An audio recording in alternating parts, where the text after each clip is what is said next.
अस्सलाम वालेकुम वरहमतुल्लाहि वबरकातुहू। आज का लेक्चर शुरू करने से पहले मैं एक बात याद दिलाना चाहूँगी कि अल्लाह जो सबका रब है, जिसने सबको बनाया, हर चीज़ की तख्लीक उसी ने की, वो हर चीज़ का बेस्ट प्लानर और कंट्रोलर है। उसकी क्वालिटीज़ इंसानों की तरह नहीं है, क्योंकि वो हर चीज़ को करने की कुदरत रखता है।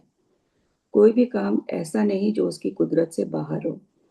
पर उसने अपनी ये पहचान तमाम पैगंबरों के ज़रिए ज़ाहिर की, और फिर आखिरी पैगंबर मोहम्मद सल्लल्लाहु अलैहि वसल्लम के ज़रिए भी। तो अल्लाह की इन्हीं सिफ़ात पर हम यकीन रखते हुए आज के लेक्चर को सुनेंगे, तो जो भी बातें इसमें बताई जाएंगी तो उस पर हम यकीन भी करेंगे। और ये बातें कोई मनगढ़ंत नहीं है, बल्कि अल्लाह के ज़रिए नबी सल्लल्लाहु अलैहि वसल्लम को दी गई तालीमात हैं। तो पिछले वीडियोस में हमने कुरान के और मोहम्मद सल्लल्लाहु अलैहि वसल्लम के सच्चा होने की बात जानी, और ये भी जाना कि आप सल्लल्लाहु अलैहि वसल्लम से पहले भी कई पैगंबर आते रहे हैं, और सब ने एक अल्लाह की इबादत का ही पैगाम दिया। अब जहन में ये सवाल उठ सकता है कि अल्लाह अपना पैगाम पैगंबरों तक कैसे पहुंचाते थे। तो इसका जवाब भी हमें कुरान और हदीस के ज़रिए दिया गया है कि अल्लाह ताला जिसको अपना पैगंबर चुनते, तो जिब्रील अलैहिस्सलाम जो कि फरिश्ते हैं, उनके ज़रिए पैगंबरों तक अपना पैगाम पहुंचाते। तो इस तरह पैगाम पहुंचाने को वही या रेवलेशन कहते हैं। वही का मतलब होता है छिपकर या तेजी से कोई बात पहुंचाना। यानी अल्लाह जब अपने किसी बंदे, खासकर नबी या रसूल को अपनी तरफ से कोई हुक्म या इल्म देता है, तो उसे वही कहा जाता है। सूरे अशूरा आयत 51 में अल्लाह ने फरमाया कि किसी इंसान के लिए मुमकिन नहीं कि अल्लाह उससे बात करे मगर वही के ज़रिए, या पर्दे के पीछे से, या किसी फरिश्ते को भेजकर, जो उसके हुक्म से जो चाहे वही पहुंचा दे। तो इस आयत से पता चलता है कि किसी इंसान के हाथ में ये चीज़ें नहीं हैं, बल्कि अल्लाह जब चाहता है तो वो ऐसा करता है। अब वही के बारे में जानेंगे कि ये किस किस तरह की होती है। तो वही तीन तरह की होती है। पहली इल्हाम किस्म की वही होती है, यानी दिल में डाली जाने वाली बात, जो पैगंबर या नेक बंदे के दिल में अल्लाह की तरफ से आती है। जैसे कि सूरह कसस आयत 7 में अल्लाह ने फरमाया कि हमने मूसा अलैहिस्सलाम की माँ के दिल में वही डाली। तो मूसा अलैहिस्सलाम की माँ कोई पैगंबर नहीं थी, लेकिन अल्लाह ने उनके दिल में इल्हाम डाला। तो वही की एक किस्म ये होती है कि दिल में अल्लाह की तरफ से कोई बात डाल दी जाए। इसी तरह वही की दूसरी किस्म फरिश्ते के ज़रिए वही का भेजा जाना है। ये सबसे आम तरीका है जिसके ज़रिए अल्लाह ताला अपने पैगंबरों से बात करता था। जैसे जिब्रील अलैहिस्सलाम मोहम्मद सल्लल्लाहु अलैहि वसल्लम के पास आते थे, कभी अपनी असली शक्ल में, तो कभी इंसान की शक्ल में, तो कभी सिर्फ आवाज़ के ज़रिए मोहम्मद सल्लल्लाहु अलैहि वसल्लम तक अल्लाह का पैगाम पहुंचाते। और उनके ज़रिए मोहम्मद सल्लल्लाहु अलैहि वसल्लम तक अल्लाह का पैगाम पहुंचाने की दलील सूरे अश-शुअरा आयत 192 से 194 में है, जिसमें अल्लाह ताला फरमाते हैं कि कुरान उस रब की तरफ से उतारा गया है जो तमाम जहानों का रब है, जिसे रूहुल अमीन यानी जिब्रील अलैहिस्सलाम लेकर उतरे हैं। उनके ज़रिए आप सल्लल्लाहु अलैहि वसल्लम के दिल पर उतारा गया ताकि आप लोगों को वार्न करने वाले बन जाएं। तो इस आयत से पता चलता है कि अल्लाह ने अपना पैगाम कुरान की शक्ल में जिब्रील अलैहिस्सलाम के ज़रिए मोहम्मद सल्लल्लाहु अलैहि वसल्लम तक पहुंचाया। वही की एक और किस्म सीधे अल्लाह से बात करना भी है, पर यह ख़ास तरह का ऑनर कुछ ही रसूलों को हासिल हुआ। जैसे कि सूरे अन-निसा आयत 164 में अल्लाह ताला ने फरमाया कि हमने मूसा अलैहिस्सलाम से इस तरह बात की जैसे कि बात की जाती है। तो आप जानते हैं मूसा अलैहिस्सलाम पैगंबर थे, तो अल्लाह ने उनसे बात की थी। लेकिन ये बात करना पर्दे के पीछे से होता है, जैसे कि सूरे अशूरा में मैं मेंशन कर चुकी हूँ पीछे अभी। तो अल्लाह ने ज़ाहिर होकर किसी से बात नहीं की, बल्कि अपने को अनसीन रखते हुए बात की है, क्योंकि दुनिया में इंसान की आँख इस लायक ही नहीं है कि अल्लाह को वो देख सके।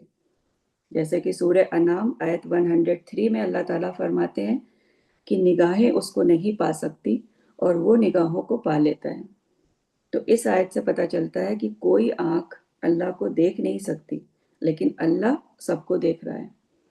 हाँ, क़यामत के दिन ईमान वाले जो होंगे वो अल्लाह को देख सकेंगे, जैसे कि सूरह क़ियामा آیت 22 سے 23 میں اللہ تعالیٰ فرماتے ہیں کہ اس دن کچھ چہرے چمکتے ہوں گے، اپنے رب کی طرف دیکھ رہے ہوں گے۔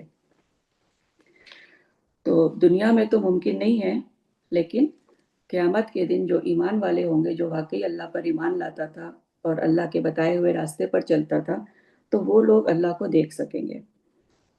تو ان تمام باتوں سے کیا پتہ چل رہا ہے کہ جیسے موسیٰ علیہ السلام کا میں نے اگزامپل دیا کہ اس میں قرآن میں وہ آیت کوٹ کی کہ موسیٰ علیہ السلام سے اللہ تعالیٰ نے بات کی تھی، تو اور لیکن کس طرح سے بات تھی، وہ پردے کے پیچھے سے، اللہ تعالیٰ نے اپنے کو دکھایا نہیں، نہ وہ دیکھ سکتے تھے، کوئی بھی انسان نہیں دیکھ سکتا اللہ کو، تو پردے کے پیچھے سے بات ہوئی۔ اسی طرح محمد صلی اللہ علیہ وسلم کو بھی یہ آنر معراج کے موقع پر دیا گیا کہ اللہ نے آپ صلی اللہ علیہ وسلم سے بات کی، اور 5 وقت کی نمازوں کا حکم بھی اسی وقت آپ کو دیا گیا تھا۔ تو اس طرح ہم نے جانا کہ وحی کیا ہوتی ہے اور کس کس طرح کی ہوتی ہے۔ اب ہم جانیں گے کہ محمد صلی اللہ علیہ وسلم پر وحی کی شروعات کیسے ہوئی تھی۔ تو وحی کی شروعات اس طرح سے ہوئی تھی کہ 6 مہینے تک نبی صلی اللہ علیہ وسلم جو خواب دیکھتے تھے وہ بالکل ویسے ہی پورے ہوتے، یعنی آپ کو سچے خواب دیکھتے تھے۔ پھر آپ غار حرا میں تنہائی میں عبادت کرنے لگے۔ وہیں پر رمضان کے مہینے میں جبریل علیہ السلام اللہ کی وحی لے کر آئے، جو سورہ الگ کی ابتدائی 5 آیتیں تھیں۔ اس کے بعد وحی کبھی رکتی، کبھی لگاتار آتی۔ اس طرح کل ملا کر 23 سال میں پورا قرآن نازل ہوا۔ نبی صلی اللہ علیہ وسلم پر کئی طریقوں سے وحی نازل ہوتی تھی۔